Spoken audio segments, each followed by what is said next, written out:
Collectif 9-5, c'est la revue que publie Paul Bigou à Albi.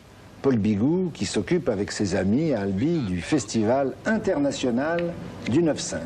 Oui, effectivement. Le 9-5, c'est ça. Hein. Voilà, parce que par la suite, il y a eu le 8, le Super 8, mais l'ancêtre, c'est le Pâté Babi. Le Pâté Babi qui date de 1922. 1922. Et c'était ça, une image grande, puisque la perforation était centrale et toute la largeur de la pellicule était consacrée à l'image.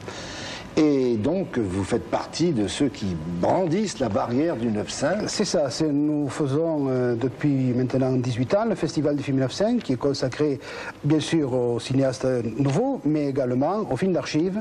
Et dans chaque festival, il y a toujours une soirée consacrée aux films d'archives. Et d'ailleurs, dans votre journal, vous avez eu la gentillesse de faire part de notre projet d'émission et d'inviter les cinéastes amateurs à vous rejoindre et à prêter à leur cinémathèque régionale, car ce journal, bien sûr, il s'en va dans toute la France et il s'en va... Même en Europe, puisqu'il est distribué en Suisse, en Allemagne, en Hollande, et même au Canada. Donc à Albi, place Sainte-Cécile, vous pouvez retrouver les amis du 9-5, mais si vous avez du 8 ou du Super 8 et des archives intéressantes, je pense qu'ils seront œcuméniques et qu'ils vous accueilleront. Alors le document que vous nous avez amené, vous, est un document tout à fait particulier, car c'est du 9-5 sonore. Effectivement, le cinéma amateur a débuté bien sûr muet, et à partir de 1950, Pathé a créé le son magnétique sur film. On coulait une bande magnétique sur le film, et je crois qu'en 1952, c'est l'un des premier film sonore qui était réalisé dans le cadre des actualités lavlanéciennes, puisque cette petite ville de l'Ariège programmait une fois par mois dans la grande salle de cinéma les actualités lavlanéciennes. Et voilà. C'était mon frère à l'époque qui était caméraman. Lavelanet, une robuste ville cathare. Exactement. Alors, les actualités lavlanésiennes, je dis bien? Lavlanéciennes. Sienne.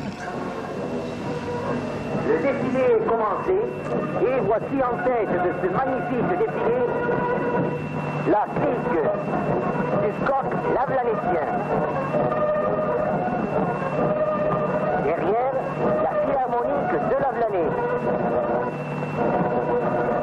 Suivi du comité des fêtes, de la maréchaussée, de la clique et de la musique du 14e régiment d'infanterie.